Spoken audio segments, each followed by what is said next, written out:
Okay. Hello, and welcome to the Feminist Romance Novel. My name is Sakshi Kumar, and I'm the Adult Programs Coordinator at Writers and Books. I am an Asian American woman with short black hair, wearing a striped white and blue sweater. Writers and Books would like to call attention to the complex and troubled history on the lands of which we live and work. We are recording this panel from the unceded ancestral homelands of the Onondaga, or the people of the Great Hill. In English, they are known as the Seneca people, or the Keeper of the Western Door. As I mentioned, this is the feminist romance novel. The romance novel is a genre long explored, in part due to its relatability. The rise of the feminist romance novel has redefined this genre in the way that it centers women, their beliefs, their desires, and agency.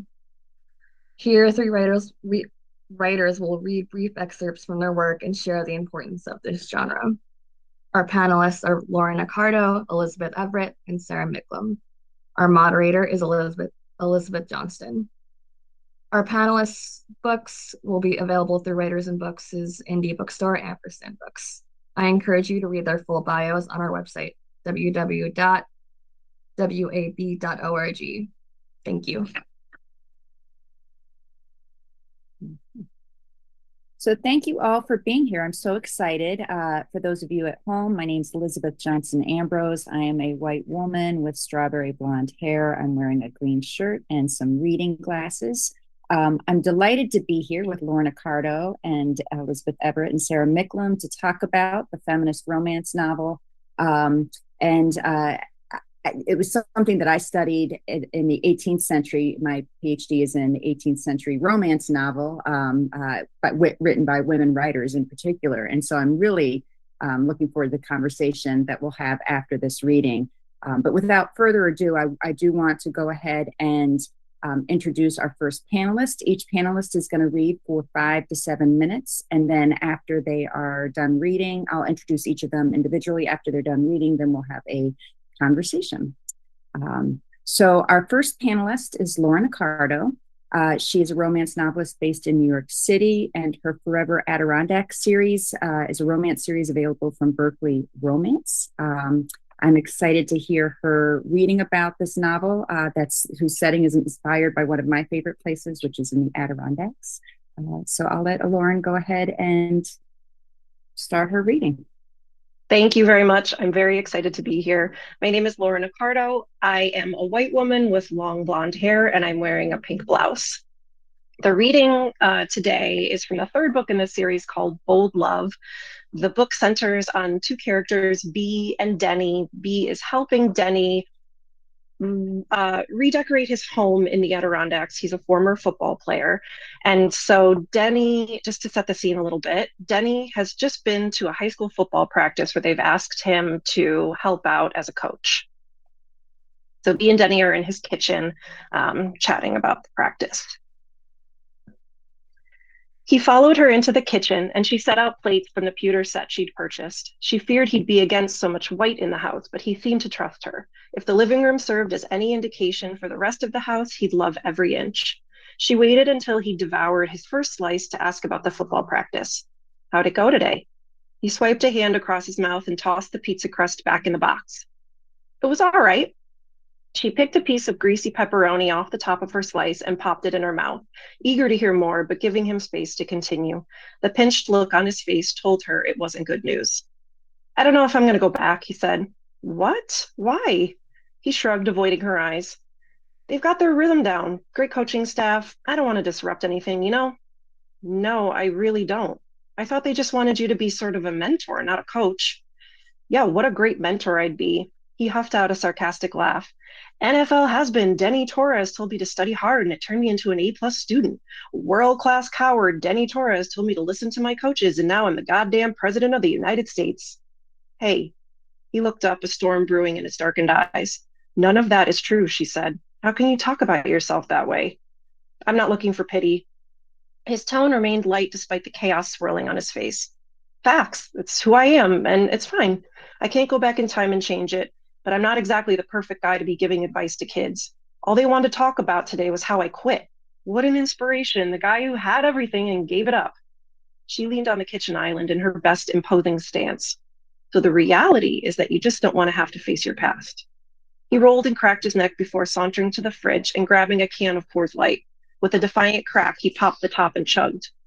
I don't have to be a role model, he said. Kids have plenty of great people to look up to. They don't need me hanging around, confusing their goals. Nobody should look up to the guy who just happened to be talented at something but had no other vested interest in the thing he dedicated his life to. Kids should be looking up to botanists and lawyers and that woman who started the Me Too movement. She'd heard the argument from addicts more than once. This is who I am. The problem was that was just an excuse to avoid trying to be better. You're scared, she said. It's that simple. You already tried that one, he said. Remember last time you tried to convince me I should do this? It was true then. It's true now. He raised the can to his lips and drank again, smirking as if he couldn't have cared less. Allison told me the team's pretty good, she said, that they have a shot at a winning season for the first time in years, but they're unsure of themselves. Their reputation precedes them. Funny, right? See the similarities there? Maybe I just don't feel like facing my failures every day for the next 3 months, he said. She grinned. There it was, the truth. She knew it would come out eventually. Who said this has to be all about your failures? She said. This is actually a shot at letting people see you for more than your failures. You just have to get over your fear. You talk a big game for somebody who's afraid of water. A single disbelieving laugh passed her lips. She couldn't even be mad. It was such a low blow. Nice try. Oh, come on, Bee, face your fears. Her chest filled with defiance. Is that what it's going to take? He paused, a frown forming. What do you mean? I face my fears, you face yours? What the hell are you suggesting? Visions of fish and bottomless bodies of water and slippery eels flashed through her mind. What was at the bottom of that lake anyway? What might nibble on her toes if she dove in after dark? But she needed to shock him into a realization. If diving into her fear headfirst gave him the push, so be it. I'm lost, he said. Before common sense had a chance to creep in, she tore off her sweatshirt. His lips parted as his stare fell to her chest and the skimpy white sports bra that covered it. Let's go. She crossed the kitchen, yanked open the sliding glass doors, and tore out into the violet-soaked night. Her heart raced, nearly choking her as she galloped down the sloping lawn toward the deck where gently rocking water lapped at the shore. Would this be easier in the dark? Fear clogged her throat and clouded her vision, but she couldn't stop now. She charged down the dock, pushed off the rugged edge with one bare foot, and plunged into the frigid water. For a moment, she was weightless. The rush of bubbles filled her ears as the shock of the cold water froze her limbs. With one great kick, she pushed past the surface and broke free of the water, gasping at the space above her for air. Are you insane? Denny shouted. She shoved her hair back from her face and looked up. He stood at the dock edge, staring down at her with a gaping mouth. The sky behind him was streaked with indigo and purple clouds, a delicate crescent moon hanging behind them among a blanket of stars. Denny's muscular form stood out in hazy contrast, his dark hair and clothes almost causing him to disappear into the night sky. I did it, she choked out. She forced her mind away from whatever might lurk beneath her bare feet. There were surely fish, but was there seaweed? Could her feet get caught? Was there anything bigger down there? All right, you proved your point, he said. Now get out. She kicked her legs, swimming farther away from the dock. No, not until you agree to go back to practice. Her teeth chattered, the water slow to warm around her skin. If not for the creatures potentially swimming just below her feet, waiting to drag her to her watery death, she might have actually enjoyed it. He paused for one more moment before slowly removing his sweatshirt. She watched with rapt attention as he peeled off his t-shirt, kicked off his sneakers, and dived into the water. Bee gasped, struggling against the suddenly choppy current, until he popped up 6 inches to her right. He inhaled sharply, shaking his head until his hair flipped to one side, an easy grin on his face. Now what? He said. The current slowed, the water between them settling. She couldn't tear her eyes from his mouth, his curvy lips glistening in the moonlight. He drifted slowly toward her, his breath warming her face as it released in quick, regular exhales. Her arms and legs kept her body afloat, but her brain threatened to sink, overwhelmed and overloaded. Now what? Thank you. Thank you so much, Lauren. I'm looking forward to talking about that. Our next reader is going to be Elizabeth Everett, and you'll be able to read all of their bios in the packets that you received with this, but I just want to say that she's the author of the Damsel of Discovery series and the Secret Scientists of London series, and so her heroines are, I think it's set in the 18th or 19th century, and they tend to be engineers and mathematicians. I like that there's such different ways into the romance genre with each of you. So with no further ado, I'll let Elizabeth go ahead and read her piece. you. My name is Elizabeth Everett. I am a tiny little Italian white woman with curly gray hair, and I'm wearing a white and blue striped shirt. And I'm going to read from The Love Remedy, which is the first book in my new series, and just hit the USA Today list, so I'm very excited about it. In this is the second chapter, and in it, our heroine has gone to our hero and asked him to help her discover who has stolen a formula from her. She is an apothecary, and he has declined. And so she's taken it upon herself to go to the house of the person she thinks stole the formula, and she's going to get it back. And he finds out and is not pleased. And he follows her. The impulse made less and less sense as a fine drizzle of cold rain crept beneath the collar of Thorne's greatcoat and ran in tiny rivulets from the cupped brim of his wool top hat as he trudged through the murky dusk. As there were no hats to be found in this kind of weather, the kind of weather that seeps in through a man's boot sole and causes a throbbing ache in his misused joints. How much worse would he feel if he hadn't quit drinking and fighting at the tender age of 28. As he turned the corner into a narrow alley, the unhappy conjecture slid from his brain to be replaced with bewilderment and a hefty dose of exasperation. They do not allow gifts of cake for prisoners at Newgate, Thorne informed Miss Peterson, or rather, he informed her arse, which stuck out of a second-floor window above his head. Miss Peterson's legs stopped kicking, and she hung there, limp, half her body wedged in the window, the other half growing wetter by the second. There was a small hole in one of her boots, and the sight struck Thorne in that soft place in his chest that most days he could ignore. Today was not one of those days. Of course, you can't be sent to Newgate if you haven't committed a crime, Thorne continued. For a moment, there was no reaction. Then Miss Peterson's left ankle turned in a circle as if to say, go on. From the crates overturned right here, I would guess that you made a tower and climbed up to get to that window, found yourself stuck, and accidentally knocked over your means of escape. Miss Peterson's left foot tapped the side of the building twice. If I were to stack the crates again beneath you, would you please climb down here so that we can speak face to face? He asked. Miss Peterson's left foot hung motionless for a moment, then slowly moved side to side. Is it the speaking face to face you wish to decline? He asked. The foot moved side to side again. You're well stuck, aren't you? Miss Peterson's left foot tapped the building in a grumpy manner, if a foot could be said to be grumpy. She smelled like eucalyptus and chamomile. The combination struck Thorne as both comforting and odd as it filled his nose once he'd rebuilt a tower of barrels and crates and stood behind her rounded arse. I'm going to put my hands around your waist, he said to the back of her. When I pull, suck in your stomach and push with your arms against the wall in there if you can. Miss Peterson's foot tapped in agreement, and Thorne bent over her. She'd worn a dull gray coat for her crime spree, and the odor of damp wool competed with the eucalyptus as he wrapped his arms around her waist. He'd not touched a woman in 7 years. Miss Peterson's beauty had nothing to do with the pang of longing that clawed at his gut. It was simply the soft curve of her warm body beneath him. How he missed holding a woman. Thorne left off his foolish pining and braced himself against the bricks. Excuse me, as Miss Peterson's ankle spun in rapid circles. On the count of 3, I will pull, he warned her. 1, 2, 3. Oh, for the love of God, how did you get yourself so stuck? Miss Peterson's feet scrambled for the walls, and Thorne helped her find purchase. After a terrifying moment where he considered having to push her into the room, he heard a quiet squeal, and he felt some give. That's it, he coaxed. Reaching under her, Thorne prayed he wouldn't grab her bosom by accident as he eased her torso out, careful not to squeeze too hard.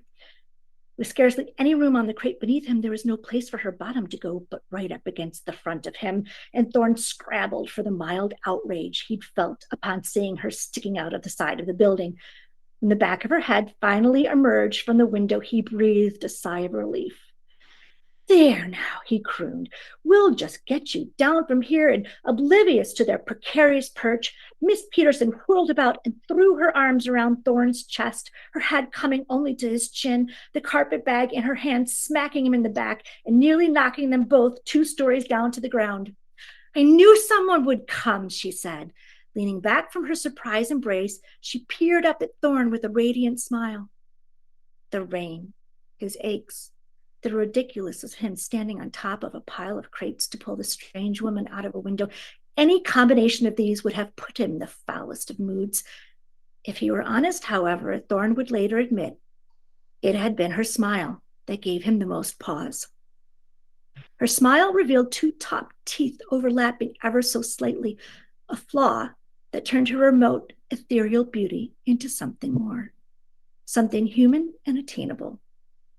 Glowing with a combination of relief and gratitude, she gave off a warmth that made him want to set his hands to her face.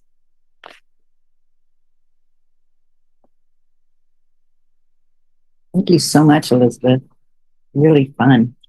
Our next reader is Sarah Micklem, and her novel, Firethorn, which is about a red-haired orphan who's a gifted healer, was included in the best of 2004 list of science fiction and fantasy from Amazon, has received all kinds of rave reviews.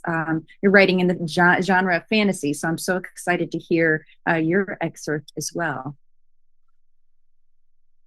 Thank you. I'm Sarah Micklem. I'm a white woman with glasses, long brown grayish hair, and a magenta sweater. So I'm going to read excerpts today from radically different projects, starting with the beginning of my first novel, Firethorn, which had a sequel called Wildfire. The story, both stories, grew out of this one image of a girl in the woods, feral and alone. Kingswood. I took to the Kingswood the midsummer after the dame died. I did not swear a vow, but I kept myself just as strictly, living like a beast in the forest from one midsummer to the next, without fire or iron or the taste of meat. I lived as prey, and I learned from the dogs how to run, from the hare how to hide in the bracken, and from the deer how to go hungry. I was then in my 15th year or thereabouts.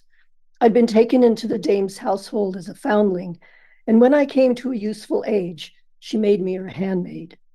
I was as close to her side as a pair of hands, and as quick to do her bidding without a word having to be said. I stood high in her regard. Many a daughter of the blood is not so well regarded, being counted more a debt than a gain to her house, until she's safely married and gone. When the dame died and her nephew and his new wife inherited the manor, I became just another drudge. The world had its order, and I my place in it, but I could not whittle myself small enough to fit. And now for something completely different, a work in progress. I'm trying to write something that is definitely romance, not a fantasy with romance. It's a contemporary romance, tentatively titled The Wrong Brothers, in which American sisters Nancy and Julie get entangled with British brothers, Will and Oliver. The book opens with the siblings meeting in a bar in Bozeman, Montana. Will and Julie have a one-night stand, and this scene takes place the next day. The narrator here is Will, and the woman is Nancy, the other sister, and you'll just have to imagine a British accent, because I can't do it. So there's a trigger warning here that the scene depicts field dressing a deer. We round a curve and flash past an old red pickup listing sideways in the weeds besides the road. Oliver hammers on the dash. Whoa, stop, that's Nancy's pickup. She might need help. I pull over on the steep shoulder to get my wheels off the tarmac. Oliver is out and jogging down the road before I switch off the engine. I sit for a second with my hands on the steering wheel. Julie's lovely, but that was last night. I didn't ask for her number, and I'm afraid if I see her again in a few days, she'll want a marriage proposal, and by the end of the week, she'll talk herself into a broken heart, Also, I suspect her of gold digger propensities. Perhaps she never shagged a bloke who could summon room service before. Perhaps it isn't Nancy's pickup. I follow Oliver. Did you hit it, he says, standing in front of the pickup. Nancy smiles at him from a few meters downhill. She wears blue medical gloves and holds an orange clasp knife in her right hand. At her feet, on a big blue tarp, sprawls a dead deer tied to a sapling by a rope around its neck. Hey, Oliver, no, I'm fine. Somebody else hit her. I'm just going to field dress her. Nancy wipes her forehead with her arm. She doesn't greet me, I notice. Oliver scrambles down the slope to watch. Nancy starts at the breastbone, and her knife, blade up under the hide, is a zipper. The hide pulls away from the cut to reveal an undergarment of taut white muscle. She stoops over the deer, holding its hind legs apart with her legs to finish unzipping. Her loose t-shirt slips forward, and in the gap between shirt and jeans, I see a strip of cotton knickers with pink polka dots and a crescent of skin, shades lighter than her tanned arms, marked by a large tattoo. There isn't enough ink showing to make out the subject. She reaches back and tucks the shirt into her jeans, leaving a bloody print on the cloth. Oliver squats beside her, watching. You're going to eat that? She's fresh. She wasn't here an hour ago. I edge down the hill and stand next to Oliver. Nancy looks up at me. You guys hunt? This makes me laugh. I don't either anymore. I get enough meat this way. But you may not want to be around for the next part if you're not used to it, she says. I can't speak for Oliver, but I wouldn't miss it. Nancy shrugs. Okay. Hope you're not expecting a lot of narration with your nature documentary. She cuts a slit in the white muscle over the belly and works her left hand under the tissue to lift and hold it taut with spread fingers. With her right hand, she maneuvers the knife, always cutting upward. A translucent ivory sack of entrails bulges out as she opens the cavity. She kneels next to the doe, buries both forearms in the rib cage, and roots around behind the viscera. It looks dangerous. She's holding a wicked, sharp knife and cutting by feel. What are you doing? Oliver asks. Got to get the innards out intact, she says, and pulls out one end of a bloody tube and waves it at us. Esophagus. She uses the tube as a handle to tug the guts onto the tarp, freeing the last hidden attachments as she goes. The doe becomes an empty vessel, ribbed like a boat, holding a puddle of blood. Nancy straightens up and points to a box of plastic freezer bags next to the sapling. Oliver, can you open a baggie for me? Oliver obliges. She works over the gut pile and drops the deer's heart into the bag. The heart's good eating. Do you like steak and kidney pie? She asks, a kidney in the palm of her hand. I say, how are you planning to get the deer in your truck? She grins, flashing a snaggletooth. I got a winch, but if we all lift her, it'll go fast. I'll help for steak and kidney pie, I say.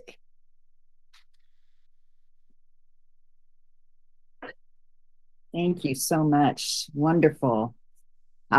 So I am really looking forward to this conversation. And I guess the first thing that I want to ask all of you is what drew you to writing romances? Like, did you grow up reading romances? Was this the first genre that you started working within? What was that journey like for you? I can start. I got to a point in my adult life where I realized I had always been writing love stories.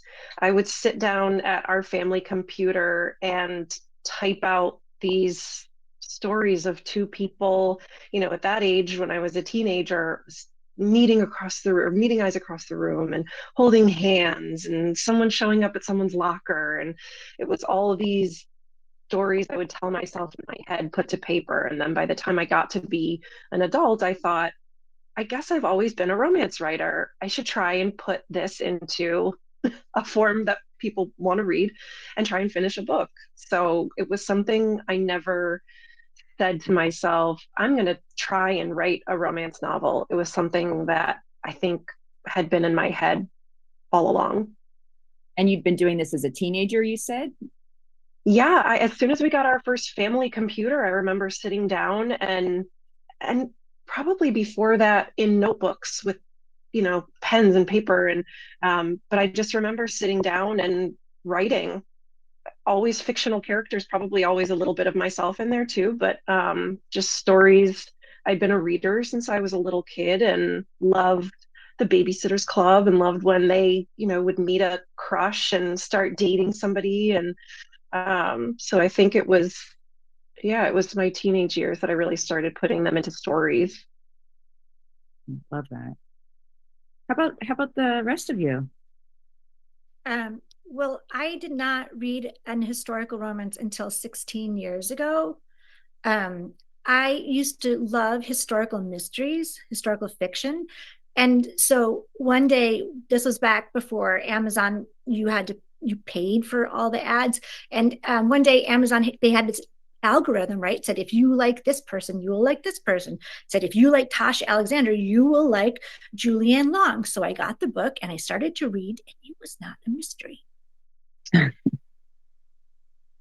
But I didn't put it down because it was subversive at a time. I thought to myself, wait a minute, this is a genre that I've held in disdain for my entire life. And I'm reading it now. And there is so much going on. And it is so smart. And it is so funny. And it's so sexy. So I started reading more and more and more. And then I ran out of books. So I was like, what am I going to do? What am I going to do? So I started to write my own. And yeah, that's how I came into romance. It was something that I used to poo-poo and make fun of because, I'm an idiot, right? I've never tried it. So once I tried it, I loved it. I definitely want to come back to talk about like the bad rap that romance gets and its potential for subversion. So, but Sarah, I want to know how you found yourself writing romance.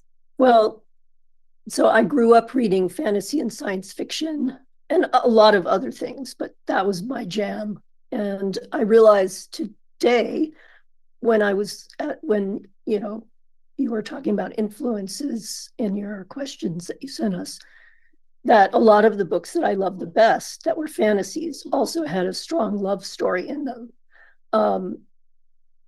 And I ended up writing a love story in Firethorn between two people who didn't even use the word. And it's extremely unequal. It's downright oppressive. It's very complicated by not only gender, but social status and war and violence. And but looking back on it again, love story is what ties the whole thing together. But I didn't consider it a romance. And in fact, by the Romance Writers Association definition, it's not, because it doesn't really have a happy ending. Sorry, spoiler alert. I also always read a little romance from time to time, from that genre specifically, but it wasn't until the pandemic that I started mainlining it. And I probably read it like 1,000 books by now. And it was just what I needed. I was living like so many people, facing difficulties with taking care of family member and everything. And I just wanted that assurance of a happy ending. Like mysteries, there's a mystery has justice at the end of some kind, maybe not everything you want. And a romance has, this passionate coming together of people who make each other better. And that's, so now I'm trying to write one, and it's very different and it's contemporary. And there's a lot of things about that are hard work, but not as hard as inventing your own world was. And I'm not writing about violence and war, and that makes me happy too, because that was really tough. And that's why there is no third book of the supposed trilogy that was supposed to be about Firethorn. Just the two. Yeah. So you said so many interesting things like about the definition of romance, which I want to talk about too. I know also how much limited time we have to talk about all of this. But I guess I want to come back to the market for romance novels. And I had read a statistic. I didn't get to fact check it, but it was something like that romance novels make up like 33% of the share of the market. Does that sound true to you all? Yeah. And has that, and Sarah, you mentioned mainlining romances during, I think mainlining was the word you used, during the pandemic, the height of the pandemic. Did that market grow during the pandemic? Do you think that people were drawn to the romance because of what was happening outside? Is it? I don't know the facts about that. Yeah. I wonder if reading went up in general. I mean, yeah, maybe. So I guess my follow-up question is, why do you think that romance gets such a bad rap, and how have you kind of navigated that as authors? Do you find yourself like ever, people aren't taking you seriously? I know there's a long history behind this, so just curious what you all have to say about that.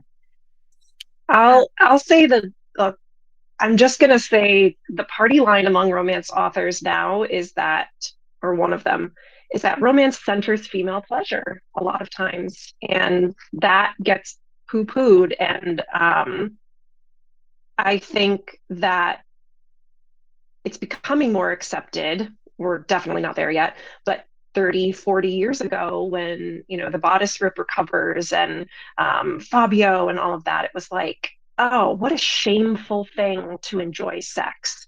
Imagine a woman sitting on the subway reading a book where the cover is two people embracing, and oh my gosh, what an embarrassing thing. And that's something we don't talk about. And so I think a lot of times the whole genre has been downplayed or denigrated because it centers on female pleasure. Yeah. It's so, my I grew up in a evangelical household, and so there was a lot of shame around sex, and in particular female pleasure. But I remember my mom always had bookcases full of Harlequins and V.C. Andrews, and I remember grabbing them and kind of going into corners and reading, like flipping through to where I thought the dirty parts might be. Right, like that was so exciting. Hey, and they're so much dirtier now, which is great. I would go even further and say that something that I have discovered is that the romance genre doesn't only center female pleasure; it centers love, romantic love. It centers joy. It centers two people who oftentimes will give something up for the other, sacrifices, and it always comes out okay in the end because these people have put their love and their joy into this relationship. And it's the opposite of how the way our culture appreciates art, because in America, and especially, we tend to center greed and fear and anger, mostly because people can make money off of greed and fear and anger. You don't make a lot of money off of joy. The kind of the ideal man in America, in many parts of America, is a man who is strong and who takes things and holds on to them by dint of his strength. And a man who is thoughtful and sees himself as an equal with women and does not confuse masculinity with strength, is seen as weak or as feminine. I think that love and joy is seen as feminine, and thus it's seen as less than. Yeah, I think all of this is so true, but I also just want to talk about other despised genres, okay? Because coming from the fantasy land, my husband teaches English. He's a poet. He teaches English, has taught at many universities. And I was always the one, when I was a writer, and for a long time, I'm starting again after a long gap. But when I was a writer and I had books out, people would say, what do you do? And I would say, I'm a writer. And what do you write? I write fantasy. And I would be very defensive. I would put it out there. I would wait to see what they would, the look I would get. So I had a big chip on my shoulder.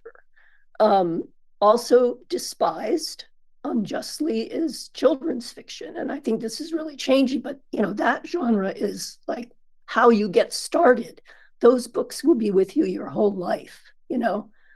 For some reason, mystery avoided, you know, this kind of denigration, I feel. But so that's romance, science fiction and fantasy, and children's fiction. And what's valorized is literary fiction. And as Walter Mosley said once, if there's anything that qualifies as a genre, it has to be literary fiction because it's really very small when you look at the number of sales. You know, the other fiction is what's people are out there buying for the most part. So I've noticed a huge change over recent years in the fact that so many books that are called literary fiction are actually what I would have classified as science fiction or fantasy before, but now they're in the front of the bookstores and they're by literary authors, and they are not put in the fantasy and science fiction section. And you know, the conversations at AWP, the big conference of writing programs around the country, used to be about how can we get our students to stop writing science fiction or Harry Potter wannabes in my classes. I'm so sick of that. How can I get them to stop writing that? And now I bet, I haven't been for years, it's like, how can I get them to, I've heard people talk about fabulism as if they had invented it, right?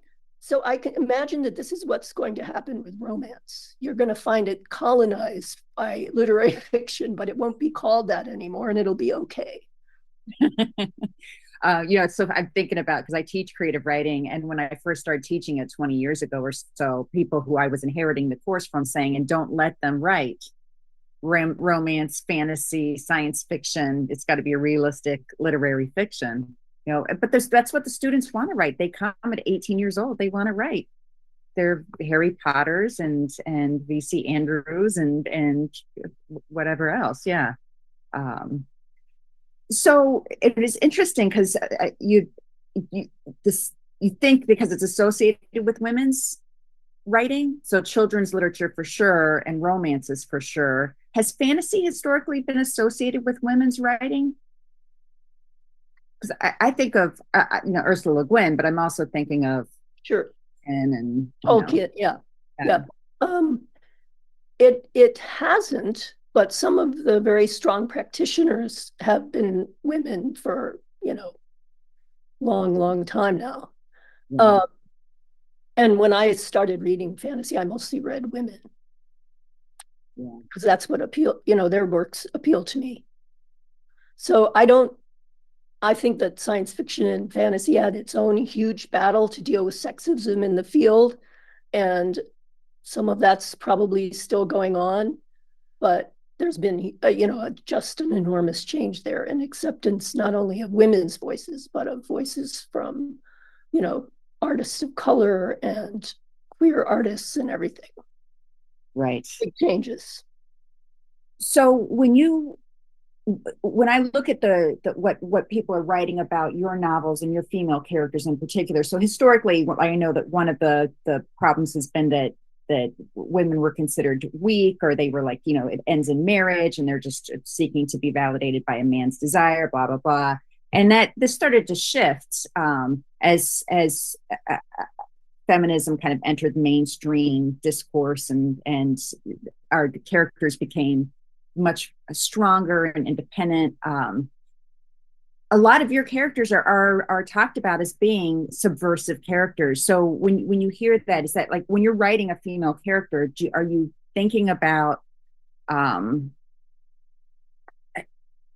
her position as an exemplar for young women who might be reading your text? Are you thinking about what you want her to do in terms of the history of weaker women in romance novels?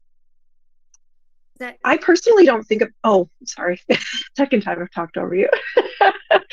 I personally don't think of it as changing what young women might have read from past books, but I absolutely want my characters to be strong, independent women who, when they meet someone and fall in love, it isn't this this savior character. It's not some man coming in to save her from a past or a terrible situation, or it's that he makes her better, because that's, I think, what really bonds them is her making him better, him making her better, and creating a life together versus um, the aspect of being saved. But I also have to say, I've had to go back in my own books and say, ooh, this is a weird moment where she does come off like he's saving her, or um, I want her to turn him down in this moment, or I want him to stand up for herself in this moment, or I've had to shift scenes around because I think it's ingrained in me. It's ingrained in a lot of us growing up on, I was born in 1985. So the 90s, especially rom-coms in the 90s, were a lot about how women were saved and how men saved women. And that's ingrained in me. There are a lot of things in my own upbringing and my own belief system that I've had to challenge in order to create stories that I can be proud of, that I can put out there and say, these are exemplary women. These are women I would be, if my kid read this, he would think, wow, what a cool, strong person this character is. I've been thinking a lot about this, a lot about historical fiction, historical romance in general. And I think perhaps if people like myself or people like Adriana Herrera or like Amy Dunmore had been writing 20 years ago, then it would have been considered much more subversive than what we write today. But I think what is subversive is, or what does take people back is my pushback when people say that's an historical anachronism, or that couldn't have happened, or those people weren't, because we are all in America, at least, we've all been educated to see history through a certain view, a certain lens, and that is a lens of a white male academic. They are the ones who have been telling everyone's story. And so, according to them, it's not realistic that queer folk were accepted and loved. According to them, it's realistic that BIPOC folk were not educated and we're not geniuses and we're not contributing. And I think that when I write, the women and the men that I write, the queer folk and the BIPOC folk who I write, I try very hard not to see it through that lens, but to see it through my own lens as a woman, as a woman from a certain economic background, and I don't think, and my absolute belief that people 200 years ago were not meaner or dumber or more narrow-minded necessarily than people are today. I think that my view of history, when I read facts, when I see how families interact, when I see how politics is so relationship driven, I say to myself, it's completely period appropriate.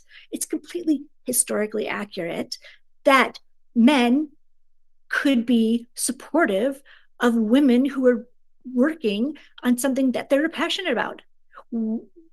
It's completely historically accurate or appropriate that people included queer folk in their families and never and didn't turn them in, or it wasn't always a tragedy. So I'm trying to not redefine history, but explain to people when they're uncomfortable with calling my work historical fiction or historical romance, that we've all been trained to think of history a certain way, and we don't have to. There's no rule. We're not breaking any rules except in Florida. Yeah. Yeah.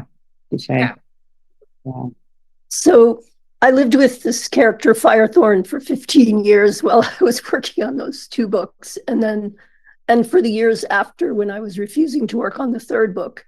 And I never set out to make her an exemplar. I mean, what I wanted to find out who she was and what she would do. And she's very flawed, you know. She's living in an extremely oppressive situation. She doesn't always stand up for herself. I did want to show how people in this kind of caste system and patriarchy would deal with being oppressed. You know, the ways that they would subvert from within, the ways they would disobey silently, the kind of codes that they would speak to other people. I mean, I was very influenced by reading about slavery in our own country and caste and class in other places, and how, you know, how resistance takes place on the quiet, right? On the QT, because you can't always do it openly. She does resist openly at times, gets into a lot of trouble for it, and you know, just has very contentious relationship because she doesn't, but she gets hit and she doesn't hit back. I mean, it's not, people criticize me because she wasn't strong enough. I thought she'd be stronger. I was really just trying to, you know, get out of this 20th century idea about how somebody should act in that situation and figure out. So one of the ways that she transgresses and stands up for herself is secretly through magic. You know, that's what magic is there for her. It's a means to power when she's denied power. So those are the things that interest me, and writing a contemporary romance, I'm also grappling with how my character deals with the, you know, with this, the politics of real estate, you know, where she lives now, and poverty, being poor, and how to, you know, what to do in that situation. So exemplars are tricky, you know, and you need to show the flaws, the things that go wrong, and mistakes, and the consequences of those mistakes. It's certainly, so I'm teaching a British Lit course right now, modern Brit Lit. So we start with Wordsworth and Charlotte Smith and some of his contemporaries. But one of the things that we talk about when we look at a novel, like what we did in Jane Austen, was how, you know, if the characters themselves are behaving as weak women, or are the men are doing violent things towards these women, can it still be a feminist novel? The character doesn't have to be strong necessarily if the author's goal is to expose what happens in a patriarchal society within which women don't have bodily autonomy, etc. And it sounds like that's kind of what you're talking about with Firethorn. Yeah, I mean, you know, it's she cannot be the brave person who always sticks up for herself. That's just not her life. So she has to, if she does stick up for herself, she's doing it in some very underhanded ways. Yeah. I also found when I was looking, so we started with, in grad school, I read Samuel Richardson, who's often credited as being the first romance writer. I don't actually think that's true, but he's often credited with it. And I was fascinated by the women writers that followed him and modeled their romances on novels like Pamela and Clarissa. I was really interested in the way that the women interact with each other, because in the male authored romances, the women often seemed to be pitted against each other. They were rivals. There was one, a positive female, and everybody around her was a bratty, catty woman. How about when you're depicting relationships with other women? Do you think about the female friendships in your romance novels? And I see you nodding. Lauren, you want to go first again? That's why I was quiet. It works really well. I know the orders. Go ahead, Elizabeth, you start. Oh, okay. Yeah, so female friendship is at the core of all of my books, because women create community, especially when they're endangered. And the characters in my novels are all women scientists, and they gather together at what's ostensibly a social club, but is in fact a club for women scientists. And their sisterhood is strengthened by that. And I think, you know, and I know that this is something that happens with women, but I'm also, you know, thinking about what Sarah said, I also try to write the gamut of the energy between women. So sometimes we are super supportive, and sometimes we are so concerned that we say things that are damaging or negative. Like yes, I try and write positive female friendships because I think so much about communities of women is so positive, but I also appreciate, my readers don't always appreciate when I write realistic things. But I appreciate reading them because, I don't like listening to, I don't like listening. I don't like listening to bubbly, perfect people all day long. I don't want to write bubbly, perfect people all day long. They're boring. So one of my favorite types of female relationships to write is um, a moment where one character does have a preconceived notion about someone, and then they have an interaction that completely shifts that notion and they become friends. So, in the book that I read the excerpt from, our main character, B, is starting to develop feelings for Denny. And this woman walks into the bar and she's beautiful and she's a little bit flirty with Denny. And her immediate reaction is like, who's this? And she has an idea about her. And then she starts talking to her and she's like, oh, she's actually really great and she's really lovely and she wants to support this book club that I'm starting. And then like, oh, she's married with a kid. So she's no threat at all. But I love challenging those ideas because I have them. We all do. We meet someone, we think we know who they're going to be, and then they totally burst our bubble. So I love writing female relationships. I'll always throw a best friend character in there or a group of women who are super, super supportive without question. I'm very lucky to have those types of female friendships in my life too. So it's important to me, that's represented in my books as well. Hi, Sarah. So we lost you for a Sarah's second. But you're back. I'm so sorry. Yes. Sorry to miss what you both said.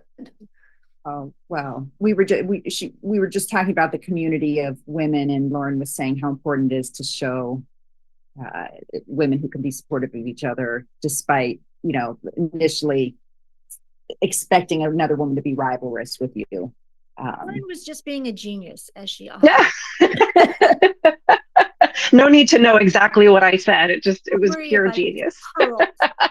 Right. Well, I did really like Elizabeth's safe haven that she had people create the club. And I think that that's so important for in real life, IRL, to have that sense of safety, to do your best work and feed off each other's work. And that collision of ideas is also a big part of friendship, I guess in the world of Firethorn, there is a world of women that is next to the world of men. And Firethorn has a friend who's sort of a power in that world, and she becomes her guide into it. But there is a lot of rivalry too, because it's a limited resource game. People are fighting to stay alive. So it's both a support, but there's always, there is sometimes suspicion and doubt within those friendships that make them more complicated. Yeah. So one of my other questions that I had for you, and it comes back to one of you, and I forget, I'm sorry, Elizabeth, it might have been you that said romance centers female pleasure, but I know you were all nodding your heads when it was said. I think that says it. Could we talk about writing sex scenes? And because so much of, when you look at the reviews, it's a lot of it's about like these writing sexy consensual scenes. And one of you also used the term bodice ripper, which is what I grew up looking at, with the Fabio on the cover, which were often very much blurring the lines between consent and lack of consent in those sex scenes. So you want to talk a little bit about writing sex scenes and what that's like, and how you navigate that? Does it come easy? Not during a pandemic when everyone in your family is home. and and you're Yeah. teenagers in the basement going to school and teenagers in the kitchen trying to go to school, and you're in here you're in your living room trying to write, and then all you write about, this is why I write so much about contraception, because I just kept thinking, my God, why are there so many children in my house?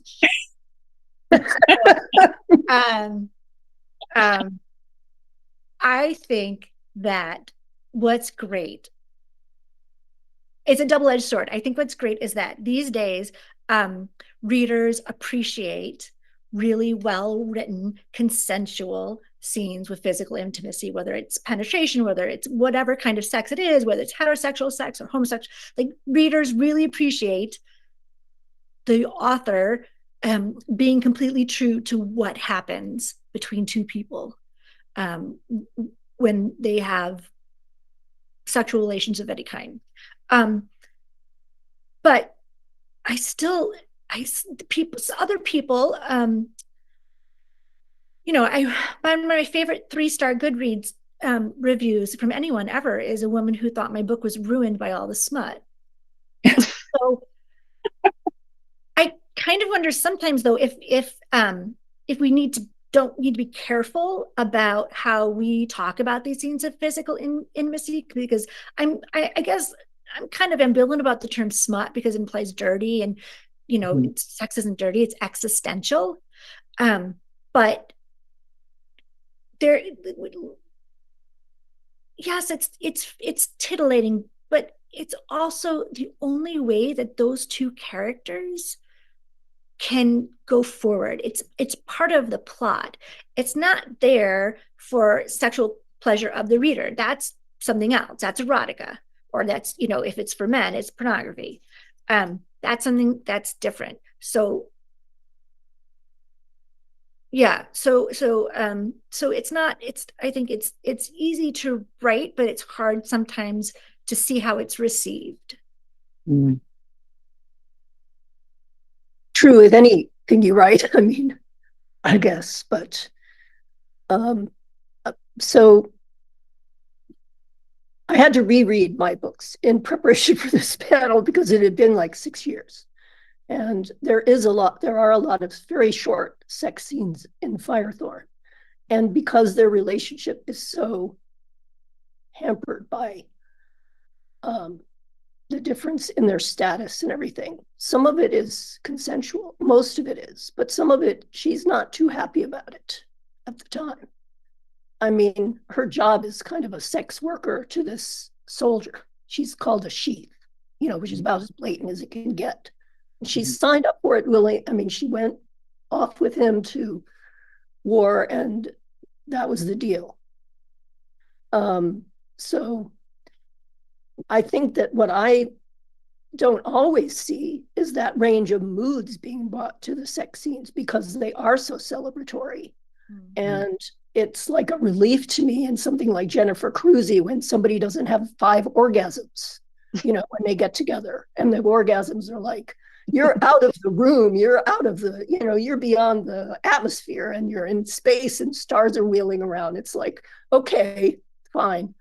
To have people who aren't quite hitting it off because they're bringing all their anxieties to the bed along with their desire was a relief. And there aren't enough scenes like that. So sex is one way that people communicate or fail to communicate, or they're not on the same page or in the same book. And I think that needs to be brought in here more too. But yes, I love reading.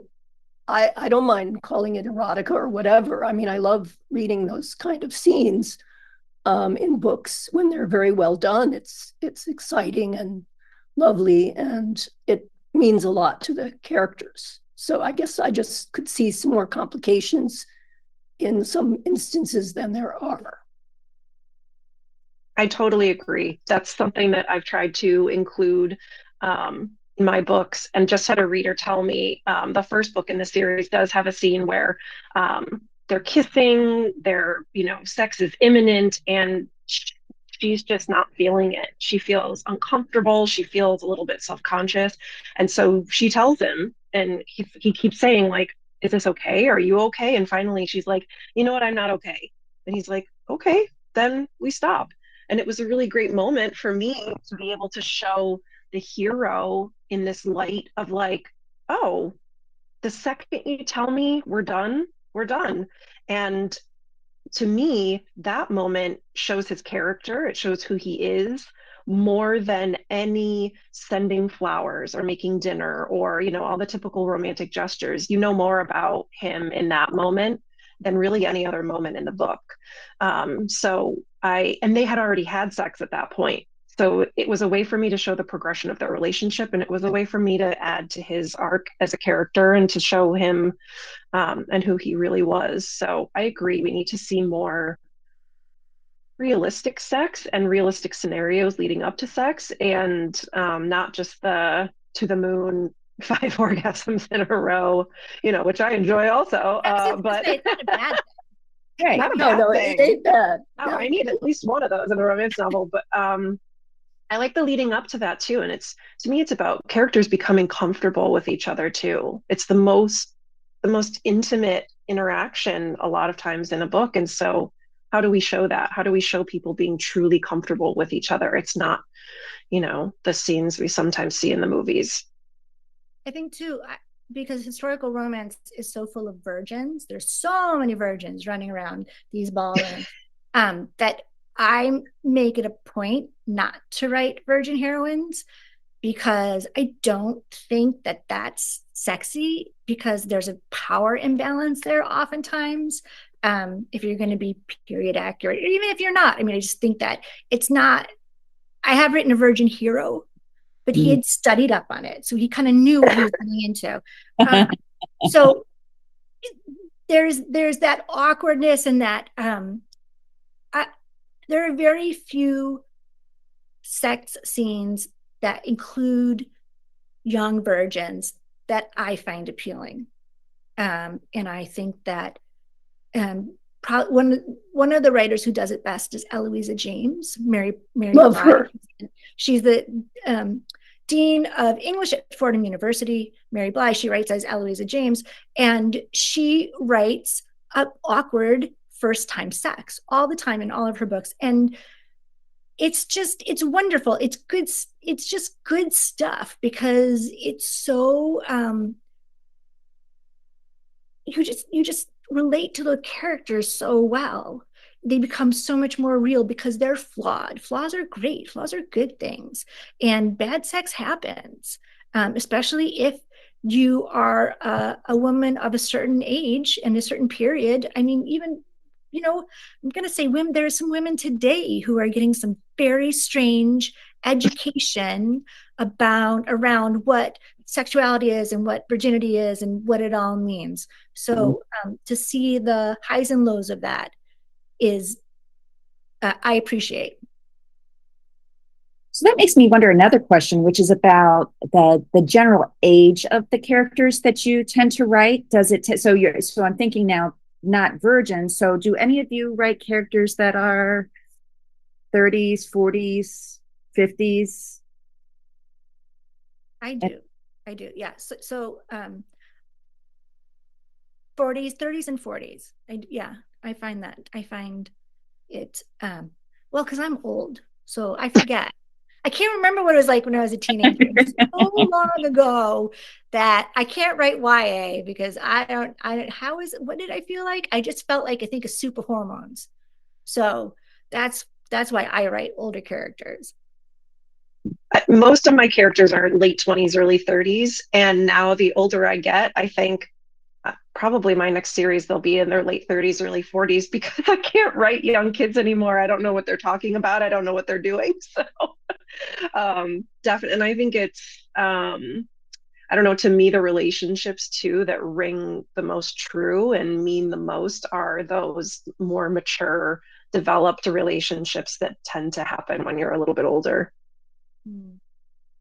Yeah, Firethorn really was only 15 when the book starts, but that made her a grown-up in the imaginary history there. But she wasn't a very experienced grown-up. She knew nothing of men. So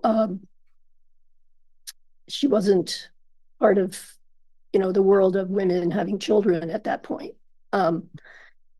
Then my new protagonist, Nancy, is 32 and divorced. So she's been around a while. I don't know why I wanted to write someone who is, spoiler alert, so much younger than me. But anyway, it's interesting to go back there. The world that 30-year-olds live in is so different from mine. Yeah. I'm learning. Yeah. Yeah. Oh, these are great answers. We've got just 5 minutes left, and I did want to ask you each about your research that you do for your novels, because you write. So, Lauren, yours is set in contemporary 21st century upstate New York, and Elizabeth, yours is set in England. Do you have some in America too? Yeah, What's I have an American one. They're all set in London. But set in London in the 18th century? Yeah, between 1842 and 1845, the early part of Victoria's reign.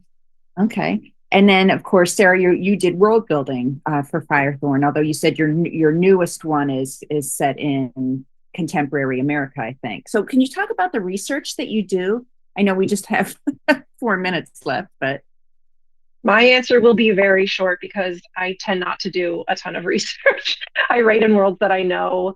I write about things. I'm working on something now about a dancer. I danced when I was young. So I tend to write within spaces that I'm really familiar with. I can say the most research I've done is in the third book.